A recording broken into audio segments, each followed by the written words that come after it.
हर रोज एक नई कहानी देखने के लिए चैनल को सब्सक्राइब करें और बेल आइकन दबाना ना भूलें। ऋतिक की शादी रिचा नाम की लड़की के साथ हुई थी, जो कि बहुत संस्कारी थी। ऐसे ही एक दिन उसकी सास कावेरी अपनी बहू के पास आती है और बोलती है, अरे बहू, जरा अपनी माँ का दिया हुआ वो हार दियो जो उसने तुझे शादी में दिया था। मुझे पहनकर कीर्तन में जाना है। माँ जी, इतना महंगा हार आप कीर्तन में पहनना चाहती हैं? अरे नहीं नहीं, इस पर तो आप मोती वाला हार भी पहन सकती हैं, वो भी अच्छा लगेगा। अरे मम्मी वाला हार तो बहुत भारी है और महंगा भी है। अच्छा, तो अब मेरे ये दिन आ गए हैं कि मुझे तुझसे पूछकर पहनना पड़ेगा कि मैं क्या पहनूं क्या नहीं। यूँ बोल दे, तुझसे अपनी माँ का हार दिया नहीं जा रहा। अरे मैं कौन सा कब्जा करके बैठ रही हूँ तेरी माँ के हार पर? हाँ। नहीं माँ जी, मेरा वो मतलब नहीं था। मैं आपके लिए ला रही हूँ वो हार। मैंने तो बस इसीलिए बोला था क्योंकि वो भी आप पर अच्छा ही लगेगा।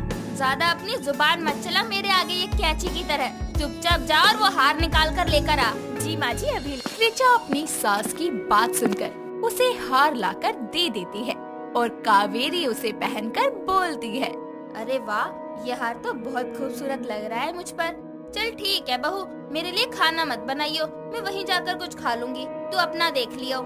जी माँ जी, मैं देख लूंगी। कावेरी अपनी बहू का हार पहनकर चली जाती है। तभी रिचा बोलती है, अब माँ जी तो गई, मैं अकेले में क्या खाना बनाऊं? छोड़ो, नहीं बनाती हूँ। रात की रोटी रखी है, वही खा लूंगी, पेट भर जाएगा। रिचा ऐसा बोलकर रात की बासी रोटी खा लेती है।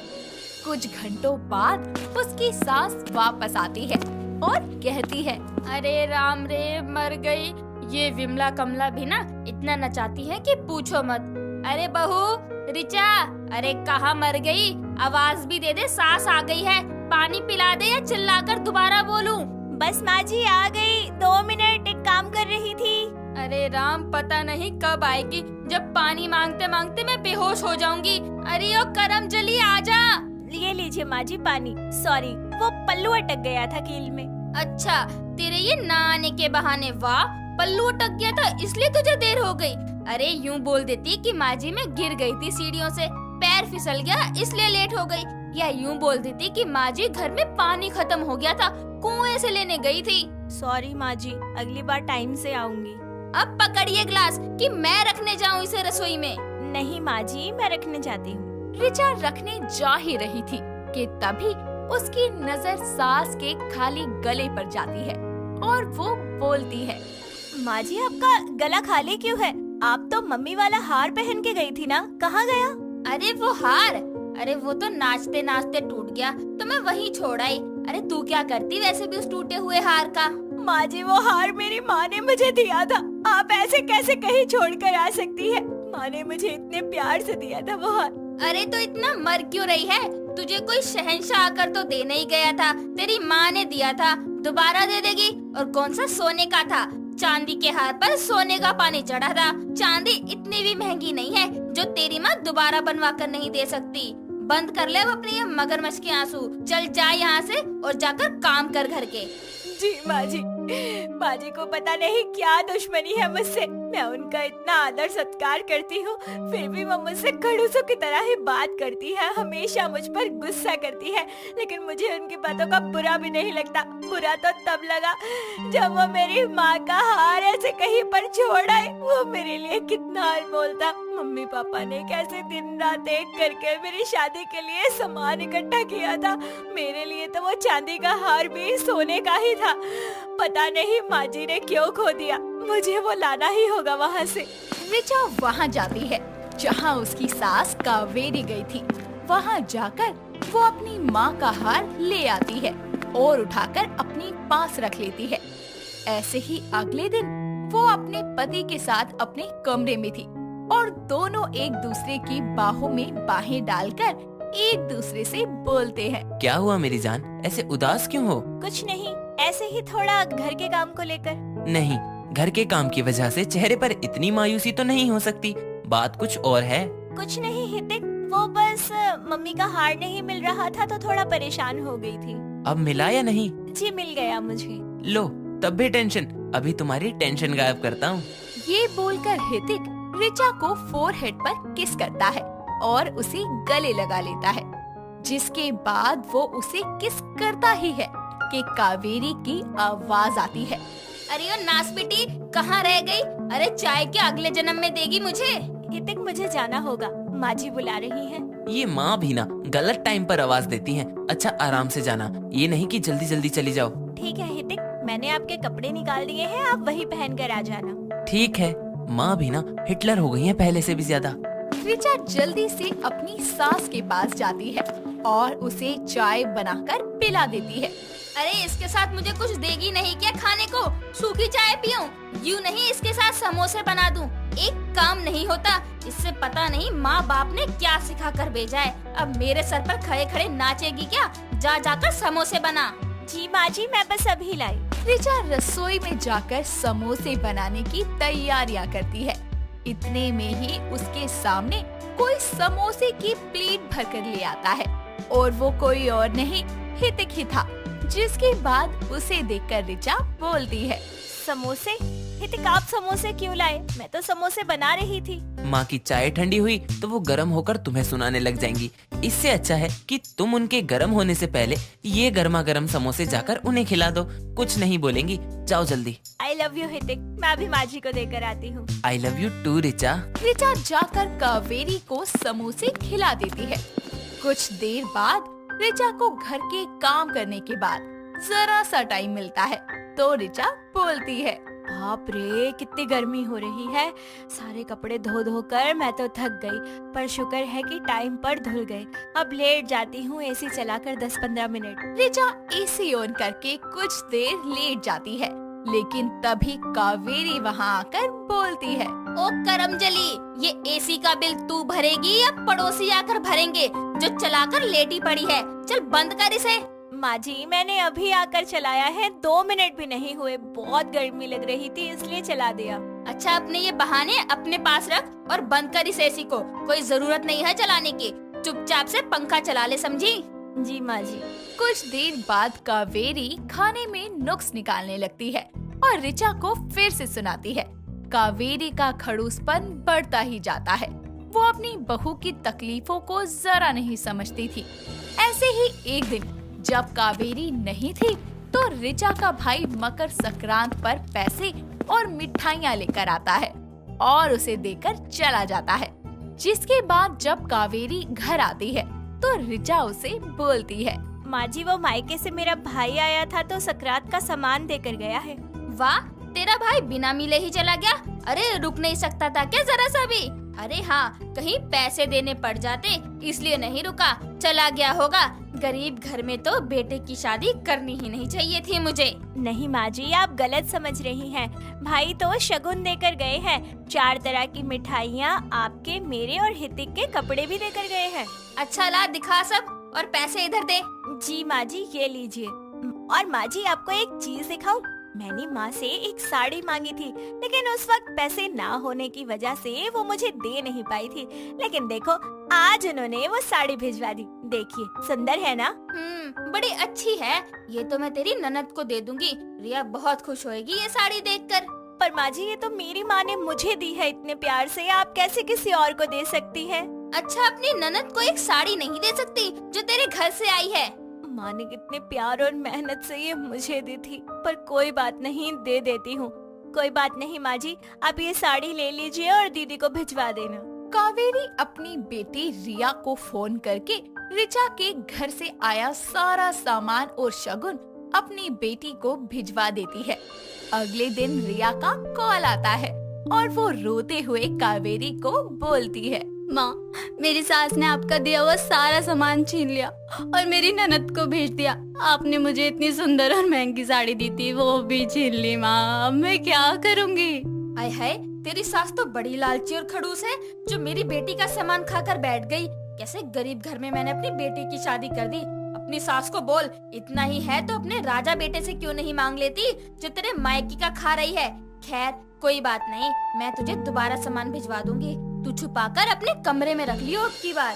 कुछ देर बाद कावेरी ऋचा को बुलाकर अपनी बेटी के साथ घटित सारा दुखड़ा सुनाती है और अपना सर पकड़कर बैठ जाती है। तभी ऋचा बोलती है। माँ जी अब उनके ससुराल वाले इतने बेकार हैं तो क्या कर सकते हैं। दीदी के हिस्से का उन्होंने अपनी बेटी को भेज दिया, ठीक उसी तरह जैसे आपने मेरी माँ का भेजा हुआ सामान दीदी को भेज दिया था। किसी ने सच ही कहा है कि जैसा करोगे वैसा ही भरोगे। माँ जी अगर आप भी अपनी बेटी की तरह मुझे प्यार देती ना तो शायद दीदी के साथ ये सब ना होता। ऋचा की बात सुनकर कावेरी को अपनी गलती का एहसास होता है और वो अपनी बहू से माफी मांगती है, साथ ही उसे अपनी बेटी की तरह ही रखने लगती है। नेहा की ननद शीना एक बहुत ही नखरीली लड़की थी। घर हो या बाहर, शीना हर जगह ही नखरे दिखाया करती थी। अक्सर ही वो दूसरों को गलत साबित करके अपनी बात को सही साबित करने में लगी रहती थी। ऐसे ही एक दिन नेहा अपनी सास माला के साथ बाजार से आती है। तभी माला शीना को आवाज देकर बोलती है, अरे शीना जरा 2 गिलास पानी लेके आना। अरे माँ जी मैं लेकर आती हूँ। बहू तू भी मेरे साथ ही आई है, थक गई होगी, वो ले आएगी, पानी ही तो लाना है, कौन सी भैंस लानी है। तभी हाथों में पानी के 2 भरे हुए ग्लास लेकर शीना वहाँ आती है और एक ग्लास पानी नेहा और दूसरा माला को देती है और बोलती है, आ गए आप दोनों? मैंने जो सूट मंगवाया था वो ले आए? शीना ले आए हैं। तभी नेहा एक टेबल पर रखे शॉपिंग बैग में से एक बैग उठाकर शीना को देती है, जिसमें से शीना लाल रंग का सूट निकालती है और बुरा सा मुंह बनाकर बोलती है, ये क्या उठा लाई आप दोनों? मैंने काले रंग का सूट मंगवाया था, वो भी सिंपल, और ये कितना हैवी है। अरे आप लोगों को मेरी पसंद नहीं पता क्या? फिर भी ये ले आई, मुझे नहीं चाहिए ये। पर शीना ये लाल रंग भी तुम पर खूब अच्छा लगेगा। ठीक है, पर मुझे काला चाहिए था। फिर भी आप ये ले आई हैं तो यही सही। वैसे मुझे ये खास पसंद तो नहीं है, पर अब रख ही लेती हूँ। अरे तेरे नखरे कभी कम होंगे या नहीं? जब देखो तब ड्रामा ही करती रहती है। माँ मैंने क्या ड्रामा किया? अरे अपनी पसंद ही तो बताई है, कोई पाप तो किया नहीं है। अब अपने मन की भी ना करूँ? आपको तो मेरी बातें हमेशा गलत ही लगती है, कहना ही बेकार है आप लोगों से कुछ। इतना बोलकर शीना पैर धमकाती हुई वहाँ से चली जाती है। दिन बीतते जाते हैं और शीना के नखरे हर दिन के साथ बढ़ते जाते हैं। कभी वो खाने को लेकर नखरे करती तो कभी कपड़ों को लेकर और या फिर कभी किसी और चीज को लेकर। और उसकी इस आदत से माला और नेहा दोनों ही बहुत ज्यादा परेशान थे। ऐसे ही एक दिन मीना अपनी माँ और भाभी के साथ पार्टी में जाने के लिए रेडी हो रही होती है। तभी वो एक गाउन पहनकर बाहर आती है। फिर नेहा और माला को उसे दिखाते हुए बोलती है, माँ देखो ये कैसा है? भाभी सही लग रहा है ना ये गाउन? हाँ हाँ शीना तुम बहुत प्यारी लग रही हो। चलो अब चलते हैं, पहले ही पार्टी के लिए हम सब काफी लेट हो चुके हैं और हुए तो हमारे जाने तक सभी मेहमान जा चुके होंगे। जाए तो तब ना बहू जब तेरी इस ननद के नखरे खत्म हो। माँ आपको तो ना मौका चाहिए मुझे बोलने का। क्या आप दोनों भी? चलिए चलते हैं। सभी लोग जैसे ही चलने लगते हैं तभी शीना बोलती है, रुको रुको माँ, भाभी मुझे इस ड्रेस में कुछ चुभ रहा है, मैं ये पहनकर पार्टी में नहीं जाऊंगी। आप दोनों बस 10 मिनट इंतजार करो, मैं दूसरी ड्रेस पहनकर आती हूँ। इतना कहकर शीना वापस से अपने कमरे में जाती है और गाउन को चेंज करके एक साड़ी पहनकर बाहर आती है। फिर वो भी उसे पसंद नहीं आती, जिसके बाद वो फिर से कमरे में जाती है और जीन्स टॉप पहनकर बाहर आती है। ऐसे ही वो कई बार कपड़े बदलती है, जिस पर माला गुस्सा होते हुए उसे बोलती है, शीना तेरा दिमाग फिर गया है क्या? तेरे ये नखरे खत्म होने का नाम ही नहीं लेते। अरे हद हो गई है, हम दोनों पागल है जो तेरा वेट कर रहे हैं। माँ जी सही कह रही हैं, पिछले 1 घंटे से आप कपड़े ही बदली जा रही हैं, कोई भी ड्रेस आपको पसंद ही नहीं आ रही। जितना समय आप रेडी होने में लगा रही हैं, इतने में तो हम 2 बार पार्टी से खाना खाकर वापस भी आ जाते। आप लोगों को इतनी ही दिक्कत है तो मुझे साथ लेकर जा ही क्यों रहे हैं? आराम से दोनों ही चले जाते, मुझे जाना ही नहीं है। अरे नहीं जाना था तो इतना टाइम क्यों खराब किया आपने फालतू के नखरे कर करके। चलिए माँ जी, इनका कुछ नहीं हो सकता, मैं और आप चलते हैं। शीना को घर छोड़कर दोनों सास बहू पार्टी में जाती हैं और थोड़े समय बाद घर वापस आती है। वक्त यूं ही बीतता जाता है, पर शीना की नखरे करने की आदतों में कोई सुधार नहीं होता। ऐसे ही एक दिन सभी लोग साथ में बैठकर नाश्ता कर रहे होते हैं। और नाश्ते में आलू के पराठे देखकर शीना बोलती है। फिर से आलू के पराठे? अभी कल ही तो आलू मटर की सब्जी खाई थी। घर में आलू के सिवा कुछ नहीं है क्या? आप टोस्ट खा लो, वो भी बना रखे हैं। खा ही लूंगी वो तो मैं। चलो पराठा भी ले ही आओ एक। दीदी, आपको हर चीज भी खानी है, प्लस उसमें अपने नखरे भी ऐड करने हैं। तो अब मैं खाऊं भी ना अपनी मर्जी का? खाओ, जितना दिल करता है उतना खाओ। अरे एक तो आप कोई काम नहीं करती, मैं और माँ जी सारा दिन घर के कामों में लगे रहते हैं, फिर आप अपने नखरे लेकर आ जाती हैं। ये नहीं खाना, वो नहीं बनाया, ये नहीं किया, ऐसा करना था, वैसा करना था। अरे कभी खुद से भी कुछ करो तो पता चले ना। माँ अपनी बहू को समझा लो, कुछ ज्यादा ही बोल रही हैं। अरे सही बोल रही है वो। कल को जब तेरी शादी होगी ना, तब तुझे पता चलेगा, जब तुझे अपने ससुराल वालों के नखरे उठाने पड़ेंगे। उनके सामने तेरी जरा भी जबान नहीं खुलेगी। अपनी माँ और भाभी की बातें सुनकर शीना गुस्से में नाश्ते की प्लेट छोड़कर अपने कमरे में चली जाती है। यूं ही दिन गुजरने लगते हैं और शीना के नखरे आसमान छूने लगते हैं। माला एक अच्छा रिश्ता देखकर शीना के हाथ पीले करने का विचार नेहा से साझा करती है, जिसके बाद दोनों सास बहू मिलकर शीना के लिए लड़का तलाशने लगती है। एक शाम नेहा और माला कुछ लड़कों की तस्वीरें लेकर शीना के कमरे में जाती है और उसे तस्वीरें देते हुए बोलती है। शीना, ये कुछ लड़कों की तस्वीरें हैं जिनको मैंने और तेरी भाभी ने पसंद किया है तेरे लिए। इनमें से तुझे जो भी पसंद है हमें बता दे, हम बात आगे बढ़ा लेंगे। शीना एक एक करके तस्वीर देखना शुरू करती है और बोलती है, ये लड़का कुछ खास नहीं है। इसकी नाक मोटी है, ये तो बाबा जैसा लग रहा है, अंकल है। ये थोड़ा ठीक है पर मुझे पसंद नहीं है। इसकी तो शक्ल ही गंदी है। शीना को ऐसे नखरे करता देखकर नेहा बोलती है, माँ जी, मुझे नहीं लगता शीना को कोई लड़का पसंद आएगा। इनको तो हर किसी में कमी ही नजर आएगी। इनके नखरे तो ऐसे ही चलते रहेंगे। इससे तो अच्छा है कि हम खुद ही कोई अच्छा लड़का देखकर सीधा इनकी शादी कर दें। इतना कहकर नेहा शीना के हाथों से सारी तस्वीरें ले लेती है और माला को लेकर नीचे आ जाती है, जिसके बाद दोनों सास बहू मिलकर शीना की अकल ठिकाने लगाने की तरकीबें लगाती हैं। और ऐसे ही अगले दिन शीना रेडी होकर ब्रेकफास्ट के लिए टेबल पर जाती है तो देखती है कि वहाँ खाने को कुछ भी नहीं है, जिसके बाद वो नेहा के कमरे में जाती है, जहाँ नेहा और माला दोनों ही एक साथ बेड पर लेटी होती है और उन्हें देखकर शीना बोलती है, आप दोनों को क्या हो गया? ऐसे क्यों लेटी हो?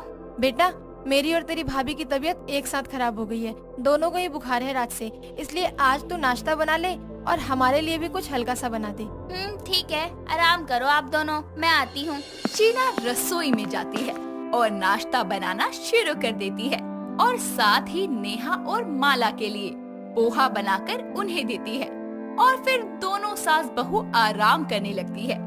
दिन यूं ही बीतते जाते हैं और माला नेहा शीना से बीमारी का बहाना लगाकर खूब काम करवाती। कभी वो उससे कपड़े धुलवाती तो कभी खाना बनवाती और तो और अपनी सेवा भी करवाती। शीना इन सब से परेशान हो जाती है और गुस्से में उन दोनों से बोलती है, माँ, भाभी, हद होती है यार नखरे करने की। माना कि आप लोग बीमार हैं, इसका ये मतलब नहीं कि आप मुझे ऐसे नचाएंगी। ये नहीं चाहिए, वो नहीं चाहिए, ये नहीं खाना, ये लेकर आओ। जिसे जो चाहिए खुद बना लो, मैं नहीं ला सकती। क्यों बेटा, इतने में ही थक गई तू? और हम जो तेरे इतने नखरे सहते हैं उसका क्या? सोचा है कभी तूने हम पर क्या बीतती होगी? आप भी तो मुझे और माँ जी को ऐसे ही नचाती हैं। जब आपको खुद सब करना पड़ रहा है तो पता चल रहा है ना कि कैसा लगता है। हम सब एक परिवार हैं, हमें मिलकर साथ में काम करना चाहिए।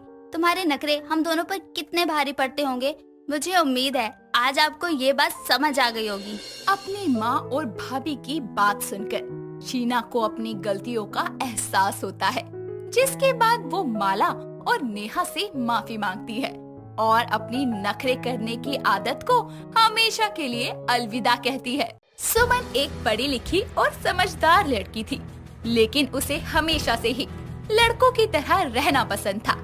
इसीलिए उसने अपनी माँ से छुपकर मेडिकल साइंस की मदद से अपना ऑपरेशन करवाकर लड़कों की तरह जीवन हासिल कर ही लिया था। बस अब बाकी था तो अपनी माँ को अपनी सच्चाई बताना। अब वो हमेशा ही लड़कों की तरह चलती, कपड़े पहनती और बातें करती, यहाँ तक कि वो अपने बाल भी लड़कों की तरह ही कटिंग करवा कर रखती। ऐसे ही एक दिन सुमन की माँ रेनू उसके पास आकर बोलती है, सुमन, अरे ओ सुमन, कहाँ है तू? हाँ माँ, आ गया। बोलो क्या काम है? ये आ गया क्या होता है? अरे तू आ गई है, आ गया नहीं। अब काम बताओ ना। मैं ये कह रही थी कि कल तुझे लड़के वाले देखने आ रहे हैं, तो जरा ढंग से लड़कियों की तरह तैयार हो जाना। पर माँ, मुझे शादी करनी ही नहीं है, आप जानती हो ना। क्यों फिर आप मेरी जबरन शादी करवाना चाहती हो? मैं तेरी माँ हूँ, तू मेरी माँ नहीं, समझ गई? इसलिए जितना बोला है उतना कर। अगर मेरी बात नहीं माननी है तो मुझे जहर दे के मार दे और करती रह अपने मन की फिर। और हाँ, मेरी अर्थी पर 2 लकड़ी कम चढ़ा दियो, पर जाके अपने गंजे सर के लिए विग लेकर आ, वरना लड़के वाले भाग जाएंगे। अपनी माँ की बातें सुनकर सुमन कुछ नहीं कह पाती और रिश्ते के लिए हाँ कर देती है। अगले दिन अनूप नाम का लड़का अपनी माँ कमला के साथ सुमन को देखने उसके घर आता है। सुमन नकली विग लगाकर सबको चाय परोसती है। दोनों परिवार वाले आपस में बात करके रिश्ते को पक्का कर देते हैं। कुछ वक्त बाद सुमन और अनूप की शादी हो जाती है। शादी के बाद सुमन अपने छोटे बालों को छुपाने के लिए हमेशा ही विग लगाकर रखती और अच्छी बहू की तरह घर की सारी जिम्मेदारियों को संभाल लेती है। ऐसे ही एक दिन कमला सुमन से बोलती है, बहू, अरे ओ बहू, कहाँ है? जरा आना तो मेरे कमरे में। अपनी सास की आवाज सुनकर सुमन उसके कमरे में जाती है और उसे देखकर कमला बोलती है, अरे बहू, ये क्या पहना हुआ है? न सर पे पल्ला, न हाथों में चूड़ियाँ, न पैरों में पायल। क्या बनी हुई है ये तू? मुझे तो ऐसे ही रहना पसंद है माँ जी, मैं तो ऐसे ही रहूँगा। क्या बोली? रहूँगा?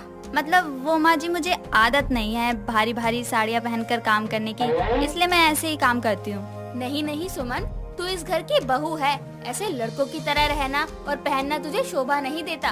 तुझे साड़ी नहीं पहननी तो सूट पहन ले, पर ऐसे मत घूम तू। कमला की बात सुनकर सुमन सर हिलाकर अपनी कमरे में चली जाती है और दरवाजा बंद करके सबसे पहले अपनी विग हटाती है और शीशे के सामने खड़ी होकर बोलती है, यार ये लोग क्यों नहीं समझते कि मैं इनके जैसा नहीं हूँ। ये माँ ने भी ना धमकी देकर मेरी शादी तो करवा दी।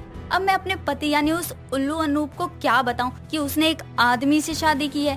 साड़ी सूट ये सब मेरे लिए नहीं बने हैं। कोई मुझे मेरी मर्जी से रहने नहीं देता। मुझे नहीं पसंद ये सब। दिल करता है सबको चीख चीख के बता दूं कि मैं क्या हूँ, क्या चाहता हूँ। इतना कहकर सुमन वापस से अपनी विग पहन लेती है और फिर दरवाजा खोलकर बाहर जाती है, जिसके बाद वो घर के कामों में लग जाती है। ऐसे ही वक्त बीतता जाता है। सुमन किसी तरीके से अपनी सच्चाई छुपाकर एक अच्छी बहू बनकर रहती है। एक रात को जब सुमन अनूप के साथ अपने कमरे में बैठी होती है, तभी अनूप बोलता है, सुमन, हमारी शादी को कितना वक्त हो गया। घर की जिम्मेदारी के बीच मुझे तुमसे ठीक से बात करने का और तुम्हें समझने का टाइम ही नहीं मिला। जी जी, हाँ जी। पर सुमन, आज की रात मैं तुमसे बहुत सारी बातें करूंगा और तुम्हें बहुत प्यार करूंगा। वो मैं आपके लिए दूध लेकर आती हूँ, आप थक गए होंगे। नहीं सुमन, मुझे आज बस तुम चाहिए और कुछ नहीं चाहिए। दूर हटो यार, क्या कर रहे हो? लड़की दिखता हूँ क्या? क्यों चिपक रहे हो मुझसे? सॉरी, मतलब मैं अभी रेडी नहीं हूँ इन सब के लिए, प्लीज। और मैं बहुत थक गई हूँ तो आराम कर लेती हूँ, आप भी सो जाइए। इतना कहकर सुमन जल्दी से चादर तानकर सो जाती है, पर अनूप को उसका बर्ताव कुछ खटकने लगता है। बीती रात के बाद से अनूप सुमन पर शक भरी निगाहों से नजर रखने लगा था। वो जब भी सुमन के पास जाता, सुमन उसे गुस्सा करके या फिर कोई बहाना बनाकर खुद से दूर कर दिया करती। ऐसे ही एक दिन जब घर पर सभी लोग सो रहे होते हैं, तभी आधी रात को अनूप की आँख खुलती है तो वो देखता है कि सुमन उसके पास नहीं है। वो उसे इधर उधर देखने लगता है। तभी वो दबे पांव चलकर हॉल में जाता है तो देखता है कि सुमन लड़कों की तरह कपड़े पहने, एक हाथ में सिगरेट लिए आराम से फैलकर सोफे पर बैठी हुई सुट्टे मार रही है। उसने अपनी विग भी नहीं पहनी थी। तभी वो खुद से बोलती है। मैं तो तंग आ गया हूँ सबके सामने लड़की बन बनकर। किसी को सच भी नहीं कह सकता कि मैं क्या हूँ। ये लोग मुझसे जो उम्मीदें करते हैं, मैं उन उम्मीदों पर कभी खरा भी नहीं उतर सकता हूँ। मैं लड़का हूँ, शुक्र है इस वक्त मुझे कोई देख नहीं रहा। मैं चैन से खुद से बातें तो कर सकता हूँ। विग लगाकर तो मेरे सर में खुजली सी हो गई है। सुमन का ये रूप देखकर और उसकी बातें सुनकर अनूप के होश उड़ जाते हैं। वो बिना कुछ कहे ही वहाँ से चला जाता है और सुमन की सच्चाई को सबके सामने लाने का फैसला करता है। कुछ देर बाद सुमन उसके पास आकर सो जाती है। ऐसे ही दिन बीतते हैं और एक दिन कमला सुमन से बोलती है, बहू तू बहुत गुनी है। मैं बहुत खुश हूँ कि मुझे तेरे जैसी बहू मिली। अब बस तू मुझे मेरे पोते पोती का मुंह दिखा दे, फिर तो मेरा जीवन सफल हो जाएगा। हाँ हाँ, माँ सही कह रही हैं। सुमन, अब हमें अपनी फैमिली प्लानिंग कर लेनी चाहिए और मैं तो चाहता हूँ कि हमारे ट्विंस बेबी हों। अरे बहू तो कुछ बोलती क्यों नहीं है? इससे पहले कि सुमन कुछ कह पाती, अनूप उसके पास जाता है और फिर अपने हाथों से उसके सर के विग को उतार देता है और उसके लड़कों जैसे छोटे छोटे बाल देखकर कमला बोलती है, बहू ये सब क्या है? तेरे बालों को क्या हो गया और ये इतने छोटे कैसे हो गए? वो माँ जी, मेरे बाल बहुत ज्यादा झड़ रहे थे, इस वजह से मुझे कटवाने पड़ गए। सॉरी माँ जी। बस करो सुमन, और कितना झूठ बोलोगी तुम? झूठ? कैसा झूठ? अनूप ये तू क्या कह रहा है? माँ, आपकी बहू लड़की नहीं बल्कि लड़की के भेष में लड़का है और आज तक ही हम सबको धोखा देती आई है। अनूप ये क्या बकवास कर रहा है? जानता भी है तो क्या बोल रहा है? अरे ये तेरी बीवी है, मेरी बहू है। ऐसी घटिया बात बोलते हुए तुझे शर्म नहीं आई? मुझे मेरी सुमन बहू पर पूरा यकीन है। बोल बहू, अनूप जो कह रहा है वो झूठ है, बोल दे इसको। कमला की बात सुनकर सुमन की आंखों में आंसू आ जाते हैं। वो सबके सामने अपना सच बता देती है। सच सुनने के बाद कमला के पैरों तले जमीन खिसक जाती है। तभी सुमन बोलती है, मुझे माफ कर दीजिए, मैंने आप सबसे ये बात छुपा कर रखी, पर यही मेरी सच्चाई है। मैं आपको कभी एक पोते और इनको एक पत्नी का सुख नहीं दे सकती। मुझे माफ कर दीजिए। बहू, मुझे तो अब भी यकीन नहीं हो रहा कि तूने जो कहा वो सच है। तू तो मेरी इतनी गुणी बहू है, फिर ये सब? माँ जी, मैं तो हमेशा से ही यही हूँ, बस माँ ने मुझे जबरन इस रिश्ते में बांध दिया। मेरी शरीर की बनावट भले ही लड़कियों वाली है, पर मैं अंदरूनी रूप से पूरी तरह लड़का हूँ। अब मुझसे नहीं होता ये सब। मैं दोहरी जिंदगी जी जी कर थक गई हूँ। मैं सुमन नहीं सनी बनकर रहना चाहता हूँ, खुलकर जीना चाहता हूँ। ठीक है सुमन, अगर तुम्हारा यही फैसला है तो मैं और माँ जी तुम्हारी पूरी मदद करेंगे और तुम्हारा साथ भी देंगे। जिसके बाद अनूप सुमन को डाइवोर्स देकर उसको खुद से जुड़े हर रिश्ते से आजाद कर देता है। सुमन अब अपनी जिंदगी को सनी बनकर जीने के लिए तैयार थी और इस तरह हमारी ट्रांसजेंडर बहू अपनी खुद की पहचान को हासिल करती है। दोस्तों, अगर आपको ये कहानी पसंद आई तो इसे लाइक करें, शेयर करें और कमेंट करके बताएं कि कहानी में आपको सबसे अच्छा क्या लगा।